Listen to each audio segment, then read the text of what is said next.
When you're authentically yourself, you are magnetic. You are someone who others are drawn to, but they're drawn to at the frequency of which you are vibrating. And what that means is it's a hell of a lot less work. Can I just tell you? It's so much less work because then you're not performing. You're not pretending to be someone else. You're not looking for other people's approval. You are connecting with yourself, and then others who see your true self want to be part of that. Well, welcome to Intuition, Your Success Compass. I'm Vicki Baird, your host and wisdom-led mindset coach. This podcast is where intuition meets strategy and mindset meets meaning. I help smart, successful humans stop overthinking and start trusting their inner wisdom, because your clarity, self-surety, and next-level life are already within you. With over 2 decades of coaching experience, a knack for systems, and a gift for spotting what's off, be it a saboteur thought or an out-of-alignment choice, I'm here to help you connect your brilliant brain with your soul's knowing. You'll get grounded insights, little humor, and real-life tools to create change that actually sticks, like your go-to morning brew, familiar, grounding, and the nudge you didn't know you needed. And I love coffee, so that works too. Hi there. Thank you for joining me for this episode of Intuition, Your Success Compass. So in the last episode, I talked about I'm not everyone's cup of tea, and I'm very okay with that. The idea of everybody liking me feels a little overwhelming. And I also said in that episode I was going to go do my closet, but then when I saved the episode and sent it over to Enrique, I was like, wait a minute. I want to do this next one that's bubbling up in my head before I go do the closet. So I promise you, this is not the avoider that's showing up in my life right now. This is the inspiration magic fairy that is here. And I feel like when I'm on a roll like this, I just need to take advantage of it, especially if I have the time in my schedule to do it. I feel like that's being present. That's being in the moment. That is grabbing the download as it's coming through my third eye and into my claircognizance and just flowing, and we're going to go with it. So this episode, we have recognized that we may not be everybody's cup of tea. Maybe you're a lovely lemonade that's just a little bit tart, but it's got some sweetness to it. Ooh, like the lemonade you get at the fair when you tell them not a cup of sugar, you just put a little sugar in it. Yeah, that kind of lemonade. So what does that mean, though, after you recognize, ooh, I'm not everybody's cup of tea, and that feels so freaking freeing? What do you have to do then? I think you have to recognize that there are some roles that you've been playing, we all play, in order to be liked, accepted, to be enough, to not be too much, caught in the middle there between I'm not enough for some people, too much for other people. But when you recognize that you're not going to be everybody's cup of tea, you recognize that you've been performing. I certainly have. I have performed for clients, for family, for approval, for partners. Oh my goodness, for partners. Most especially my late husband, because let's face it, I was 19 when we got together and we were together for 27 years. So I very much played a role in that relationship of whatever he needed me to be. You know, I'm grateful. He was a really sweet guy and tried to get out of his own way, but wasn't always successful there. But I definitely played a role. And I feel like being empathic encourages us to do that too, because we tap into what the other person actually needs, even if they're not voicing it. And that's why it's so important to recognize authenticity within yourself, which we'll talk about a little bit in the next portion. But for right now, I would love for you to, without judgment of self, okay, if that inner critic shows up, you're going to have to say, shush, I'm doing some deep dives right now. I don't need you right now. Thank you very much. I am looking at the roles that I have performed, meaning being the pleaser, or are you the one that figures everything out for everybody? The more you listen to yourself and the more you learn because it is a process of learning. Once you've been in practice, like we all pretty much are, because in childhood we had to survive. So you played the role that your parents needed you to play.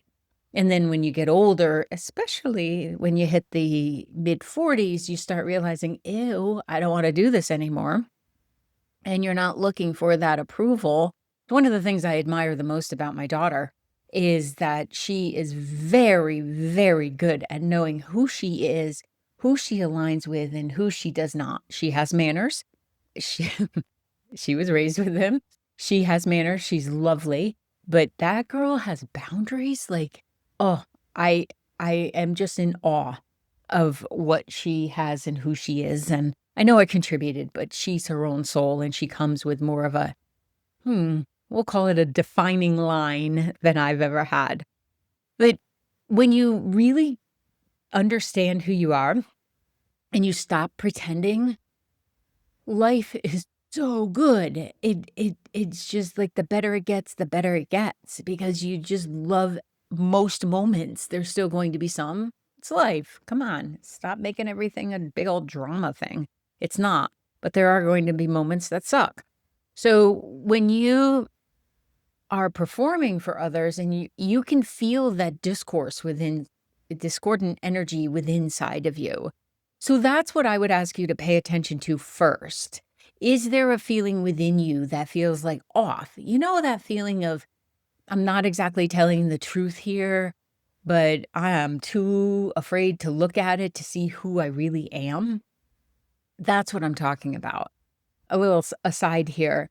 Part of the horse sanctuary and rescue that I spend so much time at, what part of it is when you're a volunteer, you have the option of being in the buddy program, which means you get your own horse, but you also get classes with Nancy.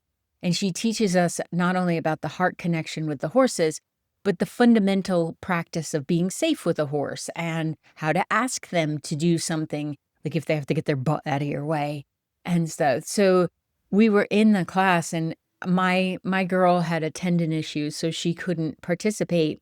So I was working with one of our seniors, Guinness, who's just the sweetest guy. He really is. He's a buckskin. He's gorgeous. He's just sweet.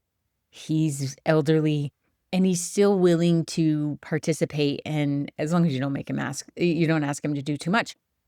So as I'm standing there and she's asking us to have them move their rear end without moving their front legs and navigate in an arena, a round pen with 3 other horses, and be mindful of that, but also everybody keeping their manners, humans included. And when she came around to me and she asked if what was it that I've learned from working with the horses? What have they taught me? And I said to her, they have really taught me to mean what I say. They've taught me to be so clear in my communication that I'm no longer hedging or protecting someone else. Because if they're not responding to what I'm asking, it's not them being stubborn. It's not them refusing to work or to do what I've asked them to do. It's that I was not clear. And once that clicked in my head, and I started being that way with the horses and not getting frustrated if they weren't turning towards me or if they weren't, allowing me to approach so I could put a halter on them to bring them out of the field. Like, what's going on? I'm sending a mixed message. That helped me so much. And then that's what actually made me think of this topic of stop performing, because when I first started working with the horses, my hyperachiever was so in charge because I just didn't want to do something wrong. And I have often had the belief or the mindset that I need to always act as if I know everything or I know what to do in this situation. And that comes from childhood, but it also came from that marriage where when things got tricky, he just shut down. There was no approaching him. There was no getting help. I had to figure it out, whether it was the kids or finances or moving or jobs. Maybe he just quit another job because he just couldn't take it. He would just shut down and I had to figure out what to do. So I would be playing multiple roles. I would be placating him, which I know it to be now, protecting his delicate emotions while figuring out how to not get evicted or to not have the house be foreclosed on. So I was performing in so many places that I learned to essentially feel out what everybody needed and then respond in that way, which only left me stressed to the max and not being able to actually show up authentically or to have any energy for anything. And it was working with the horses that helped me along my process. I already realized this because I had done a ton of work with and on and around myself and have the blessing and really have it's a gift, but I freaking worked for this gift to have a partner who can communicate so well that whatever's coming up, we are able to discuss without judgment. Yes, it helps that he went through the positive intelligence with me. So he understands what that means to do. It's not 100%, come on. We're still going to have our own opinions. But working with the horses and meaning what I say so that it was a calmer interaction and so that they yeah, some of it was staying on a time schedule because when you do turnout, you have to make sure that it's important to me that everybody gets free time, that they get to run around and roll and be silly and meet with their friends and everything. And we have a lot of rescues. That requires paying attention to, but it also requires being so clear when I'm asking the horse to come with me so that I can turn the next group out. And as I was thinking about this in connection with I'm not everybody's cup of tea, well, in the past, I have been accused of being too direct and speaking of what's really going on in the room, and I'm talking more in childhood, but speaking really what's going on in the room and what the problem was, and and then told that I had a big mouth or that I was a troublemaker or, Vicky thinks she knows it all. Know It All was one of my nicknames. And when I look at it now, I realize, well, that was my intuition. But it was also because my mother would shut down. She would just sit on the couch and do nothing. My father would erupt and my mother would shut down. And that's where I would come in as the solutions person. Well, what if we did this? And what if we paid part of this bill and not all of this bill, but the next time dad got paid, we put more towards it. And I was doing that at a pretty young age to, eh, ensure that we didn't get the mortgage foreclosed on either. So, yes, I see the pattern now. I didn't see the pattern then. You know how they say they marry your one of your parents? Well, I didn't wanna marry my father, who was very heavy-handed and had an alcohol issue, and he was a damn hard worker, but I didn't want that.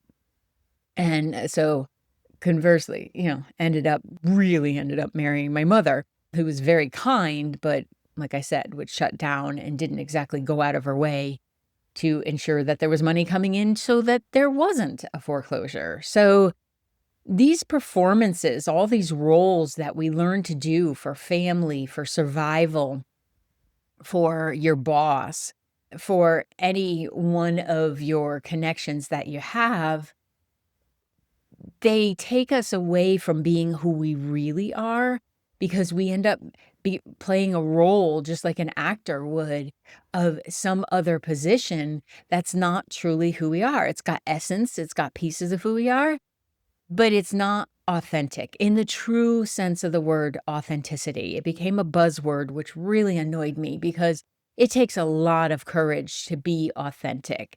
And people were using it, but they still are a little bit, but I'm just being authentic here. They're using it to be rude. Being direct is different than being rude. Being direct so to say what you're not willing to participate in is something that takes practice and it also takes courage. And it also needs a little bit of nuance and manners to not trample all over someone. And that took me a little bit to learn too, because as the person who was relied upon so much and had to become the hyperachiever, I didn't have necessarily room for the people pleaser. I did not have patience nor the energy to make sure all of your emotions were okay. And then once I realized this, I spent a lot of time alone. I spent so much time after my husband passed by myself because I had to figure out why no one was showing up for me. Well, I didn't know how to ask for help. I didn't know to say, I'm drowning over here, or I miss him so much I can't even get up off the floor today. I didn't know how to do that. So part of this is recognizing the roles that perhaps you've played in your life. And you can look at the people around you to see how it manifests. Just look at any of the relationships. I don't want you to get rid of relationships unless there's abuse in it. I don't want you to throw out any kind of friendships just because they're not lining up. But be really clear about, is this the person, meaning yourself, that I want to spend so much time with? And is this the soul that I want to be in this lifetime and next lifetime? And you can ask those questions without saying anything out loud. You do not have to announce that you are doing this work. So the pleaser may be in there. If you were shown earlier in life that it was needed for you to take care of other people before you could do anything with yourself. And maybe you haven't worked out the empathy with boundaries, that you matter, that your readiness doesn't require universal approval. It doesn't require approval from anyone. Or maybe you had to be the hyperachiever to make sure that the bills got paid, or that the kids got taken care of, or that your boss wasn't ticked off, and that you'll only be worthy if you do something flawlessly, or you have to prove yourself, or you can't admit that you don't know something. And the process there may be recognizing you are inherently worthy. And there's a lot of joy and fulfillment that comes from progress and not perfection. I absolutely love saying, I don't know. I'm not sure how to handle that. And I'm so grateful to the people who came into my life, that I attracted into my life in the last 5 years, and some a little longer, but mostly the last 5 years, who I feel totally comfortable saying, I don't know how to do that. I have no idea how I'm going to do that. And I'm very grateful because they're very accepting people, and they understand that I have a tendency to make it look like things are easy and then go back and figure out how to do them. And now I'm like, nope, don't know how to do it. Not gonna even try that. I don't have an ounce of the controller in me. I don't want to control someone. So as you think about the roles that are in your life that are powered by your saboteurs, that you may have created over time, please know that you're not locked into them. You have as much or more sage, wisdom, intuition that will absolutely serve you when you start paying attention to that, because your saboteurs are going to say, be what they want you to be. Make sure you're productive. Don't rock the boat. Get everything right. But your sage or your wisdom side is going to say, you are lovable as you are in this moment, and no more. Like, full stop, end of sentence. You are love. You're not even lovable, because to be lovable means somebody else gave permission for you to be love. You are love full on. Like, absolutely, from the moment you were a soul, you are love. And now you're learning how to see yourself as that love, but also deserving of that love. So can I ask you, like, where are you performing in your life right now?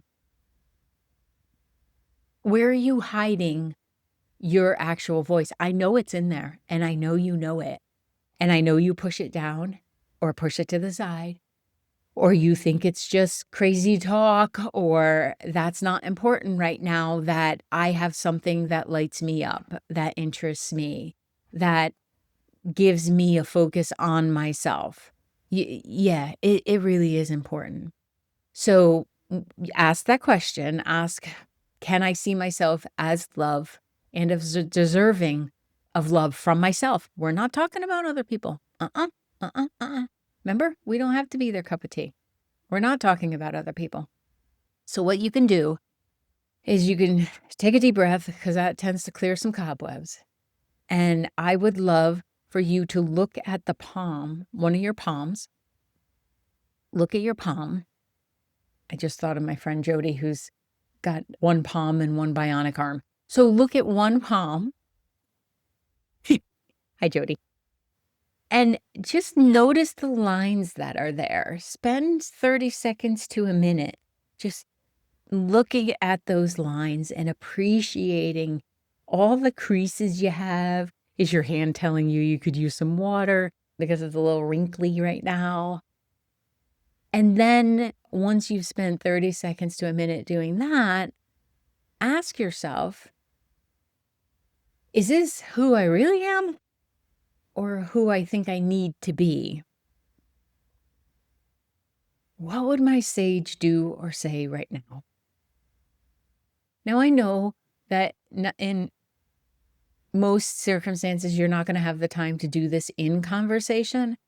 But when you do these types of actions and positive quotient reps, what happens is your brain starts to form more neural pathways on the right side that will become an auto responder. Like that's where you will go to the upside, to the joy side, to the possible side. It will become your operating system, but you do have to do the work first. So in the moments where you do have a little bit of space, take that minute and calm your brain, get over into the right side of your sage and your wisdom, and then ask the question. Nothing will be solved from the left side except for a mathematical equation. Don't even try. Perhaps you grab a piece of paper and you ask yourself, well, what role or what mask have I outgrown? Outgrown. Sometimes my brain gets way too far ahead of my mouth. What masks have I outgrown?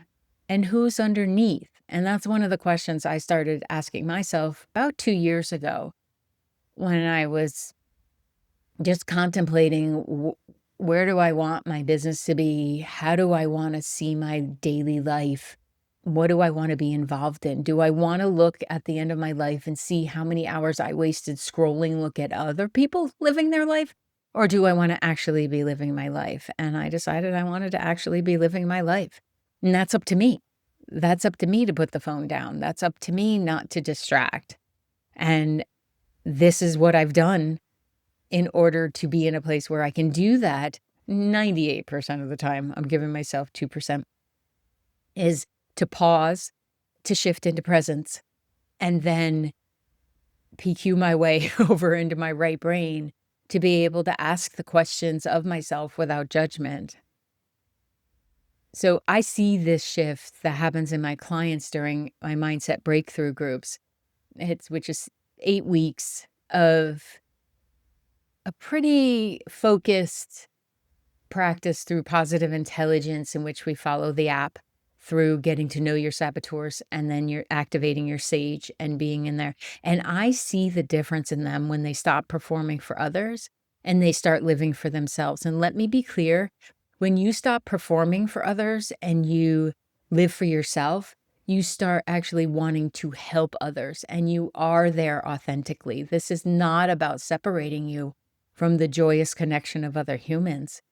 This is about recognizing who you are and how you want to be in the world, and then really enjoying your interactions. Because a lot of the times when you do this introspection and when you start doing these practices, you will realize that there are people around you that want you to stay in some kind of box for them. And when you decide you can't, they will drop you like a hot potato. And that is a stinking gift. From experience, I know it hurts in the moment. It is a gift. It's not easy. It's not easy. And we need to talk more about like mindset work and coaching and introspection, all of that it's hard work, and it's so worth it because it is the most joyful, successful, zippity doo dah feeling that you can absolutely experience in your world, but it does take a little bit of effort on the front side. So, authenticity, like I said, it was a buzzword. It probably still is. I don't really keep up on that. But it's not about becoming so direct and rude. It's about being magnetic. When you're authentically yourself, you are magnetic. You are someone who others are drawn to, but they're drawn to at the frequency of which you are vibrating. And what that means is it's a hell of a lot less work. Can I just tell you? It's so much less work because then you're not performing. You're not pretending to be someone else. You're not looking for other people's approval. You are connecting with yourself, and then others who see your true self want to be part of that. Being real will bring in the people who are aligned. It's definitely brought me the clients that I have now because I'm upfront with, I'm not going to solve your problems. That's not my role here. My role is to help you understand that you don't actually have problems. You may have misalignments. You may have things that you have to address or attend to, but you don't really have big problems. But your brain wants to make it that way. And when there's this magnetism, when you're authentically yourself, it's so much less work, peeps. It's so much less work. Like you have vitality and energy because you're not wasting it thinking about what that one thought of me or rerunning the conversations you've had in your head. It's like I used to tell my kids, if you don't lie, you never have to remember all of that. You know, if you always tell the truth, you'll know what your truth is. It's less work too, but this is the same, and it leads to deeper connections, and it also allows you almost instantaneously to know who will jive with you and who won't. And you can be a very good steward of the world by knowing that, because you'll still be kind to those that you don't jive with because you don't feel any kind of pressure to jive with them. You don't feel like you have to do anything. You just know that this is the interaction I will have. And you may have people in your life that are acquaintances, and you may have people who are, in the friend category, and then you will have your deep friends. It matters that you know who you are, because then the people who matter won't want you to be anyone but who you are. They will want that truthfulness and that authenticity and that consistency of who you are. And that will be refreshing to them. And I think sometimes even be an example of how to be themselves. So what's one way that you will stop performing this week? How about today? Let's not make it a whole week. What is one way you'll stop performing today in one moment where you choose truth over the other person's approval? I would highly recommend, if you are a people pleaser, that you start with something that's not right in front of you. So say you get a text and somebody's asking you to give them a ride somewhere and you don't want to. You absolutely do not want to. Well, you don't have to answer that right away. What you can do is say, oh, I recognize this as being my pleaser self, and I'm going to be in performance mode going for that Oscar if I show up to this, and then I will resent it afterwards. What if this is the moment I choose to say, I'm grateful you thought of me to ask of this, and I won't be able to do that. You do not have to give reasons when you say no. You can just say no, thank you. You don't have to justify why you're not available for someone else. You don't have to do it. And if you have the type of parent that's going to throw guilt in there, let them. Just let them throw the guilt. It only works if you catch it. So I would recommend you start with one that's not right in front of you if saying yes is your default mode. Because once you start recognizing those moments, you'll be kinder to yourself. You'll know what your boundaries are, and then you will be able to reinforce them. You'll be able to know ahead of time that that's not something I'm doing, because you spent the time with yourself to look at what are the roles that I'm performing, what's going on here. So how about you try that? Okay. You can check out the next group of Mindset Breakthrough is happening on the website, vickibaird.com, and join us for, it's a pretty powerful 8 weeks. I'm not going to sugarcoat it and say it's all a walk in a park. There's a couple exercises that really ask you to know who you are, or at least consider who you are. And then it comes with the tools to be able to support that, to maintain that as you learn more about yourself. So I want everybody to walk around feeling lighter about who they are and really loving who you are. So one performance you'll turn down this week. It can be fun to think of yourself as an actor, and that these are the roles that I would not take because they don't pay enough, man, to be inconvenienced.